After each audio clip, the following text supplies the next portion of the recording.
Hello friends, मैं teacher Sangeeta Singh. आज की वीडियो में हम देखेंगे हिंदी व्याकरण का महत्वपूर्ण भाग वचन, जिसे अंग्रेजी में नंबर भी कहा जाता है। अगर सामान्य रूप से हम वचन कहते हैं तो कहीं ना कहीं ऐसे लगता है जैसे हम किसी वादे की क्या कर रहे हैं, बात कर रहे हैं। लेकिन यहाँ पे हिंदी व्याकरण में वचन का अर्थ जो है वो एक या एक से अधिक संख्याओं को व्यक्त करने के लिए उपयोग किया जाता है। तो चलिए देख लेते हैं कैसे हिंदी व्याकरण में जो है वो वचन का उपयोग किया जाता है। तो सबसे पहले किसको देख लेते हैं, इसकी परिभाषा को देख लेते हैं कि इसकी परिभाषा क्या होती है। संज्ञा के जिस रूप से संख्या का बोध होता है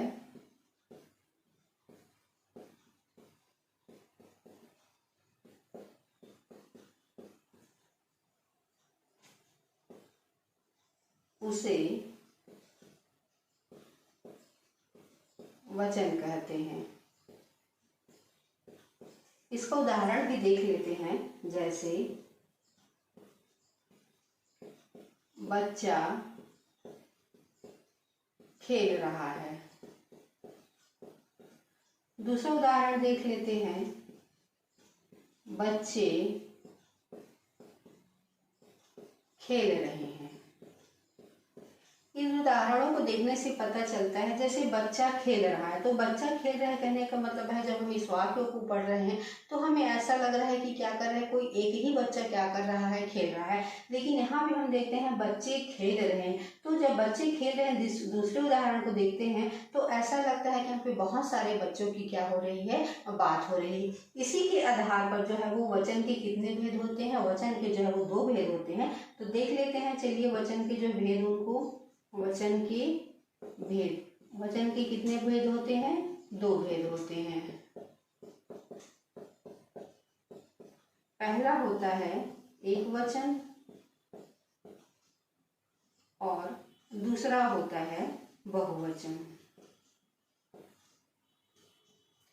अगर हम संस्कृत जो हमारी हिंदी की मूल भाषा है उसको अगर हम देखें तो वचन के कितने भेद होते हैं, तीन भेद होते हैं। एक वचन, द्विवचन और बहुवचन। चूंकि हम यहाँ पे जो है वो हिंदी का अध्ययन कर रहे हैं, इसलिए हम जो है वचन के दो ही भेद जो है एक वचन और बहुवचन का ही क्या करेंगे, अध्ययन करेंगे। तो चलिए देख लेते हैं एक वचन की जो है परिभाषा क्या होती है। तो संज्ञा की जिस रूप से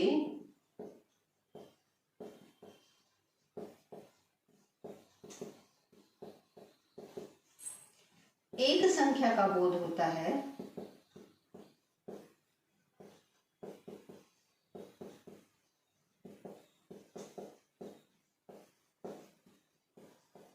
उसे एक वचन कहते हैं। एक वचन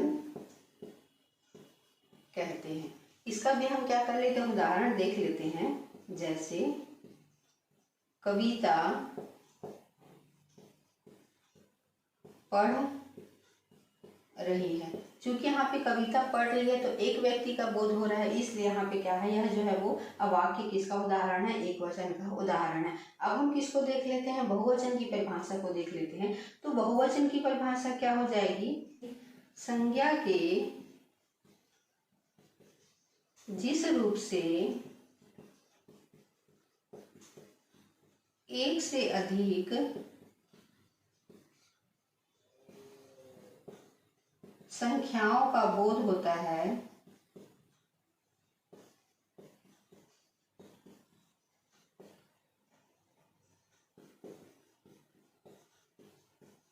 उसे बहुवचन कहते हैं। इसका भी हम क्या कर लेते हैं, उदाहरण देख लेते हैं। जैसे बच्चे पढ़ रहे हैं। तो यहाँ पे देखिए एक बच्चे की बात नहीं हो रही है, बहुत सारे बच्चों की बात हो रही है, इसलिए इसका उदाहरण है, बहुवचन का उदाहरण है। अब हम देख लेते हैं कैसे जो है वो एक वचन से जो है वो बहुवचन बनाया जाता है उसको, अर्थात जो है वो वचन परिवर्तन को क्या कर लेते हैं, देख लेते हैं। वचन परिवर्तन का मतलब होता है एक संख्या से अधिक संख्या में व्यक्त करना होता है। जब किसी विकारी शब्द में वचन परिवर्तन किया जाता है तो कारक विभक्ति चिन्ह को आधार माना जाता है। इसी के आधार पर शब्द का जब वाक्य रूप में प्रयोग किया जाता है तब वह या तो विभक्ति के साथ होता है या तो किसके साथ होता है, विभक्ति के रहित होता है। तो हिंदी में वचन परिवर्तन करते समय इसी विभक्ति को क्या माना जाता है, आधार माना जाता है। तो चलिए देख लेते हैं कैसे विभक्ति को आधार मान करके क्या किया जाता है, वचन परिवर्तन किया जाता है।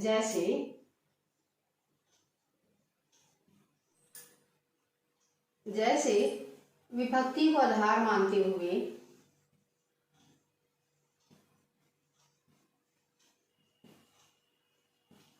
वचन परिवर्तन, पहला विभक्ति रहित और दूसरा विभक्ति असहित। अब हम इनका क्या कर लेते हैं, उदाहरण के रूप में देख लेते हैं कि कैसे जो है वो विभक्ति रहित रहेगा तो एक वचन से बहुवचन बनाया जाएगा, साथ ही विभक्ति सहित जो है वो एक वचन से बहुवचन बनाया जाएगा। तो इसको उदाहरण के रूप में देख सकते हैं, जैसे हाथी दौड़ रहा है। अगर हम इसका दूसरा उदाहरण लेते हैं, हाथी दौड़ रहे हैं, तो यहाँ पे देखिए किसी भी प्रकार को जो है विभक्ति का रूप यहाँ पे प्रयोग नहीं किया गया है वाक्य में, इसलिए देखिए हाथी का जो है वो बहुवचन जब हम हाथी बनाएंगे तो क्या होगा, हाथी होगा। यहाँ पे देखिए हाथी दौड़ रहा है, तो यहाँ पे क्या है, हाथी जो है वो एक वचन के रूप में प्रयोग किया गया है, साथ ही हाथी दौड़ रहे हैं। यहाँ पे बहुत सारे हाथियों का बात हो रही है, लेकिन यहाँ पे देखिए हाथी का जो है वो बहुवचन क्या हो रहा है, हाथी ही हो रहा है। इसी प्रकार से देख लेते हैं विभक्ति सहित का, हाथी ने फसल बर्बाद कर दी। हाथियों ने फसल बर्बाद कर दी। तो यहाँ पे देखिए ने विभक्ति का क्या किया गया है, प्रयोग किया गया है, इसलिए हाथी का जब हम बहुवचन बनाएंगे तो क्या हो जाएगा, हाथियों हो जाएगा। कहने का मतलब है जब हम विभक्ति का प्रयोग करेंगे तो यहाँ पे क्या हो जाएगा, हाथी का हाथियों हो जाएगा, और साथ ही जब हम बगैर विभक्ति के जब हम हाथी का उपयोग करेंगे तो हाथी का बहुवचन क्या हो जाएगा, हाथी ही हो जाएगा। विभक्ति रहित वचन परिवर्तन, साथ ही विभक्ति सहित वचन परिवर्तन करने के कुछ नियम होते हैं। तो उन नियमों को देख लेते हैं कि एक वचन से बहुवचन बनाने समय हमको किन नियमों का जो है वो ध्यान में रखना चाहिए। तो पहला नियम है, आकारांत पुल्लिंग संज्ञा शब्द में आ की मात्रा के स्थान पर एक ही मात्रा लगा देते हैं। तो यहाँ पे देखिए आकारांत क्या बोला गया है, पुल्लिंग शब्द बोला गया है। अगर किसी बच्चे से पूछा जाए कि इसमें जो है वो कौन सी मात्रा लगी हुई, तो बच्चे जो है वो थोड़े से समझ नहीं पाते हैं कि आकारांत क्या होता है, इकारांत क्या होता है, उकारांत क्या होता है। तो इसमें ध्यान दीजिएगा आप लोग, जो अंतिम वर्ण होता है उसमें जो मात्रा लगी होती है, अगर अ है तो वह क्या हो जाएगा, अकारांत हो जाएगा। अगर आ की मात्रा है तो वह क्या हो जाएगा, आकारांत हो जाएगा। अगर अंतिम में जो है वो ई लगा रहेगा तो क्या हो जाएगा, इकारांत हो जाएगा, और अंतिम में जो है उ वर्ण आ जाएगा तो वह क्या हो जाएगा, उकारांत हो जाएगा। तो यहाँ पे देखिए जैसे लिखा है लड़का, लड़का का जब हम लिखेंगे तो क्या हो जाएगा, ल अ धन ड़ अ धन का धन आ।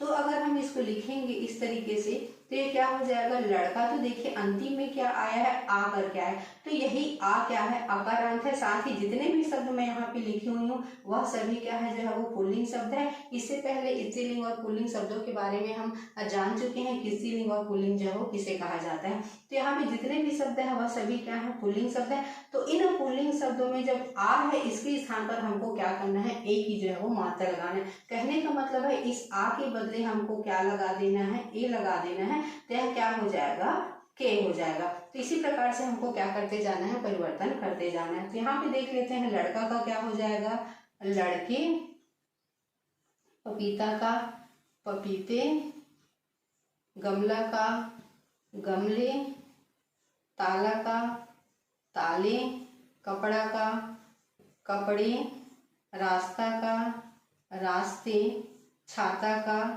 छाते, बकरा का, बकरे। इसी प्रकार से जब कभी भी कुछ ऐसा आकारांत युक्त शब्द आए तब हमको क्या कर देना चाहिए, एक ही जो है मात्रा उसमें लगा देनी चाहिए और आ को क्या कर देना चाहिए, हटा देना चाहिए। तो इस तरीके से जो है हमारा जो है एक वचन से बहुवचन बन करके तैयार हो जाता है। दूसरा नियम, संबंधवाचक, उपनामवाचक तथा प्रतिष्ठावाचक पुल्लिंग संज्ञा शब्द जिनके अंत में आ की मात्रा आती हो उनमें साला, भांजा, भतीजा, बेटा आदि शब्दों के अतिरिक्त शेष सभी शब्दों का रूप दोनों वचनों में असमान रहता है। जैसे अब हम पहले वाले नियम को देखें तो आ की मात्रा लगी हुई है तो यह क्या हो जाएगा, ए हो जाएगा, इसलिए साला का क्या हो जाएगा, साले, भांजा का क्या हो जाएगा, भांजे, भतीजा का क्या हो जाएगा, भतीजे, बेटा का क्या हो जाएगा, बेटे। लेकिन जो प्रतिष्ठावाचक है, उपनामवाचक है, उनका क्या हो जाएगा, वैसा का ही वैसा रूप आ जाएगा, इसलिए काका का क्या हो जाएगा, काका ही बहुवचन रूप रहेगा, चाचा का चाचा ही बहुवचन रूप रहेगा, साथ ही मामा का मामा ही रहेगा बहुवचन, नाना का नाना ही रहेगा और दादा का बहुवचन दादा ही रहेगा। अकारांत, इकारांत, ईकारांत, उकारांत, उकारांत पुल्लिंग संज्ञाएं बिना कारक विभक्ति चिन्ह के किसी वाक्य में प्रयुक्त होती हैं तो इनका एक वचन और बहुवचन रूप एक समान रहता है। तो यहाँ पे देखिए लिखा क्या गया है, कारक विभक्ति चिन्ह बिना कारक विभक्ति चिन्ह के। तो इससे पहले उदाहरण में हम देख चुके हैं, हमने उदाहरण किसका लिया हुआ था, हाथी का लिया हुआ था। जब हाथी दौड़ रहे हैं, जब हम उसका बहुवचन बनाए थे हाथी दौड़ रहे हैं करके, तो उस समय जो है वो विभक्ति रहित था, इसलिए हाथी का बहुवचन क्या हो गया था, हाथी ही हो गया था। और साथ ही हमने जो है वो दूसरा उदाहरण लिया हुआ था जिसमें हाथी ने फसल बर्बाद कर दी और जब हम उसका बहुवचन बनाए थे तब हाथियों ने फसल बर्बाद कर दी। तो वह क्या था, विभक्ति सहित था, इसलिए हाथी का बहुवचन क्या हो गया था, हाथियों ने हो गया था। क्योंकि यहाँ पे हम बात किसकी कर रहे हैं, बिना कारक विभक्ति चिन्ह की बात कर रहे हैं, इसलिए जितने भी शब्द यहाँ पे दिए गए हैं जैसे कि दिन, यह क्या है, अकारांत है, साथ ही फूल यह भी क्या है, अकारांत है, और भालू ऊ क्या है, जो है वो उकारांत है, भाई इकारांत है, और हाथी इकारांत है, और शिक्षक अकारांत है। तो इसका जो है वो रूप क्या रहेगा, वैसा का ही वैसा जो है वो बहुवचन में भी रहेगा, इसलिए दिन का बहुवचन क्या हो जाएगा, दिन ही हो जाएगा, फूल का बहुवचन फूल ही होगा, साथ ही भालू का बहुवचन भालू, भाई का बहुवचन भाई, हाथी का बहुवचन हाथी, और शिक्षक का बहुवचन शिक्षक ही होगा। अब देख लेते हैं चौथा नियम क्या कहता है। अकारांत स्त्रीलिंग संज्ञा शब्दों में अ के स्थान पर ए की मात्रा का प्रयोग कर देते हैं। तो यहाँ पे देखिए जितने भी शब्द दिए गए हैं जैसे कि पुस्तक, कलम, सड़क, आंख, बहन, यह सभी क्या है, अकारांत स्त्रीलिंग युक्त शब्द हैं, इसलिए अ के स्थान पर क्या हो जाएगा, ए हो जाएगा, इसलिए इसका बहुवचन हम किस रूप में लिखेंगे, पुस्तक का क्या हो जाएगा, पुस्तकें, कलम का कलमें, सड़क का सड़कें, आंख का आंखें, बहन का बहनें। आकारांत स्त्रीलिंग संज्ञा शब्दों में आ के स्थान पर ए की मात्रा का प्रयोग कर देते हैं, अर्थात यदि किसी स्त्रीलिंग संज्ञा शब्द के अंत में आ स्वर की मात्रा हो तो आ की मात्रा के साथ ए की मात्रा जोड़कर एक वचन को बहुवचन में बदला जा सकता है। कहने का मतलब है यहाँ पर हमको क्या करना है, पहले वाली मात्रा को हटाना नहीं है, उसके साथ हमको क्या कर देना है, ए की मात्रा को क्या कर देना है, जोड़ देना है। तो चलिए बना लेते हैं इसका बहुवचन। बाला का क्या हो जाएगा, बालाएं, कला का कलाएं, कविता का बहुवचन कविताएं, माता का बहुवचन माताएं, शाखा का बहुवचन शाखाएं, कक्षा का बहुवचन कक्षाएं। इकारांत स्त्रीलिंग संज्ञा शब्दों के अंत में या जोड़कर तथा इकारांत स्त्रीलिंग संज्ञा शब्दों के अंत में या जोड़कर ई की मात्रा को लघु कर देते हैं। इसे शॉर्ट रूप में इस तरीके से लिख सकते हैं, या छोटी ई की मात्रा बड़ी ई की मात्रा हो तो ई या ई को हटाकर उसके स्थान पर क्या कर देते हैं, या की मात्रा को लगा देते हैं। तो चलिए इसको उदाहरण के रूप में देख सकते हैं कि कैसे हम जो है वो ई और ई को हटा करके क्या कर सकते हैं, या की मात्रा लगा करके एक वचन को बहुवचन बना सकते हैं। तो यहाँ पे कली का बहुवचन क्या हो जाएगा, कलियां। स्त्री का बहुवचन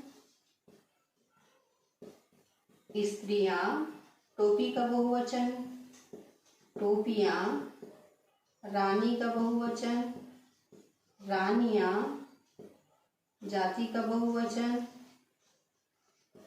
जातियां। नीति का बहुवचन नीतियां।